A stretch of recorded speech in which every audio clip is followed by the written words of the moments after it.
All right, welcome to TRB Conversations. I'm Brian Morrissey. We are here in Cannes at our little studio in Zuma, joined by Josh Stinchcomb, CRO, The Wall Street Journal. Brian, Josh, thank welcome. you for having me and for exposing me to this part of Cannes. I know you've never been here. I found that very strange. Didn't know existed after 15 years. It's a lovely part. It's great. It's a lovely part of Cannes. So for the journal at Cannes, you have your own. You have a house. You have a full house. It's like we have a full journal house, which is a thing that exists not only in Cannes but Davos and UNGA, and we're actually launching I'll let you know when I can let you know. There's going to be a fourth journal house. Oh, okay. Somewhere. Now I owe that to you. Somewhere in the world. But no, you guys were early with the journal house. Now everyone has different houses, or now taking over cafes is a thing. And really, even among your peer set, right? There's a lot of movement into the activations space. Yeah, it's a growing part of our business. It's definitely getting more crowded, but to date, we haven't seen that sort of suppress traffic audience at the stuff that we do. But we were early on to it. The first journal house we did was in Davos, and I think after 1 year of that, it worked so well on a number of levels that we sort of launched Journal House Cannes, and this is year 8, I think, year 3 in this location. But it's sort of like the trifecta. We have meeting space, we can host sponsor dinners, lunches, we have programming from news, from our sponsors, from partners, and so it's sort of like this kind of perfect flywheel ecosystem. And most importantly, especially when the temperature is as hot as it is this year, I kind of never need to leave, except to go to the rebooting. Yes. Only this can pull me out. And to get you down to this part of Cannes. But talk to me about the overall sort of how convening plays a role in the journal's strategy, because everyone is moving into events. As you know, events are near and dear to my heart. I've done a lot in my career. Look, I think if you have convening power with a relevant audience, it's a huge asset. And it's a core part of not just the Wall Street Journal strategy, increasingly all of Dow Jones' strategy as we think about the verticals in which we operate, whether business news, the journal barons, et cetera, our energy vertical, our risk vertical. We seek to have data, news, analysis, convening power, and that is a big part of our success, certainly in the advertising business, but just in Dow Jones, being able to pull together the practitioners, thought leaders, decision makers in these communities. These are people we have products and services for, and B, they are groups of people that a lot of our advertisers and sponsors want to reach, and so we can bring them along for the journey. So it works for us in multiple ways. Are you finding that leads conversations more these days, or is it because it feels more people I talk to, it moves from a side dish to maybe not the main dish, but it becomes. I think it's largely the main dish in many ways. Number one, because one has to plan so far out for an event, and that's true for us. That's also true for sponsors. So if they're going to activate at one of our events, there's a lot of lead time, and there's scarcity, and so that I can use that to lock in commitments. In a world where advertising can be sort of very volatile, this locks in commitments up front because the lead time is there and the scarcity is there, and also, as I think we're doing right now, the event itself becomes a content creation moment, not just a moment on stage, but because you've got executives and thought leaders from said partner, you can create video content, podcast content, and so we use the content output of that to create branded content campaigns. So rather than we'll run a media campaign and we'll cap it off with an event, it's the event is the kickoff in many ways for a lot of our biggest programs. Yeah.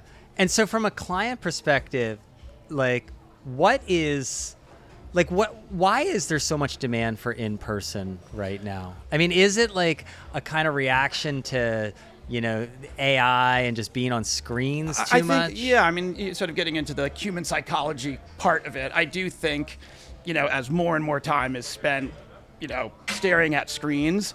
You want kind of the opposite thing from that to kind of balance your sort of life experience. And so I think that's why there's continued, if not growing, appetite for people to go to events of various kinds.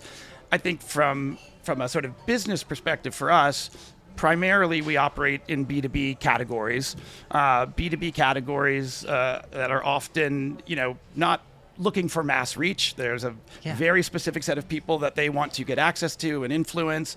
And if you can pull together 100 or 200 of the right ones, that's hugely valuable. I mean, it's lead gen for them. It's a true B2B business. Yeah, it's a true B2B business.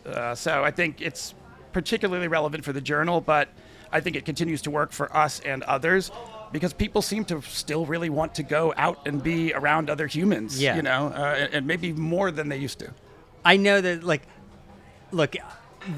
there's always too much of everything. Yeah. There are too many websites, there's too many apps, Yeah. there's too many podcasts, there's too many YouTube Too many videos, activations on the beach here. too many activations on the beach. But there's so many people going hard into events, and I feel like there's a lot of people who I notice who's like not the Journal, and not Dow Jones, but a lot of people are going into events as their advertising businesses is getting worse. I think that's right, and I think for some it may help and potentially even turn around a negative trend. But if you don't have a group of people who really value what they get from you and with whom you have already established trust and engagement, I think it's going to be hard to sustain that.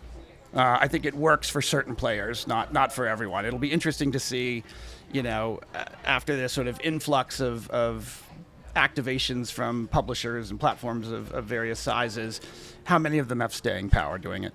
Yeah, because I end up wondering, also, events, the measurement can be squishier, right? Like when in a way, but for our partners, it's like a big part of what we do with them and for them is sit down, talk about who's coming, who do they want to meet, facilitate bilateral. So they're down to the person. Yeah. How many new leads did I get? Did I further my conversation with company X? So in some way, that's what you very have to do. accountable. But that's what I mean. That's what you have to do is to make sure it won't work that long term unless ROI. that's what you're delivering. If you're just filling the room with anybody for optics or whatever, the ROI on that's not going to sort of hold up.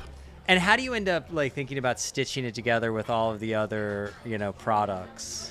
Well, you'll see, even here in Cannes, obviously most of our focus is on the CMO community, and the CMO community is largely for us about advertising, et cetera. But we just had a panel at Journal House with GM of Factiva, which is a product that licenses from other publishers, so sort of a different kind of a relationship.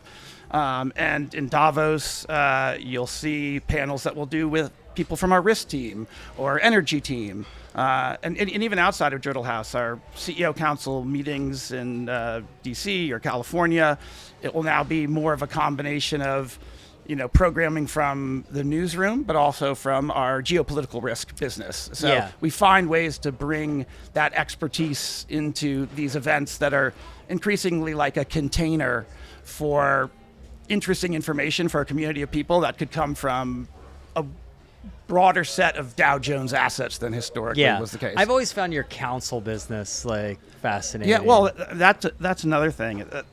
That's a paid membership, and one of the main benefits is the convening, the peer-to-peer interaction. So, but it's like a membership model. It's a membership model that also has sponsorship. Right. That also works. That's why I found it fascinating, Josh. Who we do business with directly. So you could argue there's sort of like 3 bites at the apple. Yeah, because I almost feel like a lot of media, it's what you know, but it's also like a who you know. Yeah. And it's like getting the right people in a room, particularly if you're in with business decision makers. Yeah, it's a great not business. everyone can do it. I don't want to say it's easy, but if you have that power, there's a lot of benefit to be sort of reaped from it. Exactly. Yeah. So final thing is, I'm asking this to everyone. I did not prepare you at all whatsoever. How many times have you been to Cannes? It's been 9 with Dow Jones and probably 5 or 6 with Conde. Okay. So you're like a up fair there. number. You're up there with me. Not quite yet, Josh. Yeah, I'll get there. What is like? But What's you got to stop coming for me to catch up. I do. Maybe one of these years. Yeah. What's like a quintessential can memory? Like specific. Oh gosh. Something that stands out in your mind, like, yeah, that's an only in can sort of thing. That's a great question. I mean, I've certainly never sweat this much. Every year that's true. This year is particularly bad, and so that's not something I would normally like tolerate. But here I'm forced to. Gosh. Yeah. Oh well. I won't say where, but I have the luxury, at least now that I'm at Dow Jones, of being able to be at Journal House for most of my time, which makes sort of my operating easier. But on the rare occasions I've taken like one of those, we'll take a car out to this person's villa. It's always like twice as long as they say it's going to be. And I've walked into some pretty weird situations. Yeah.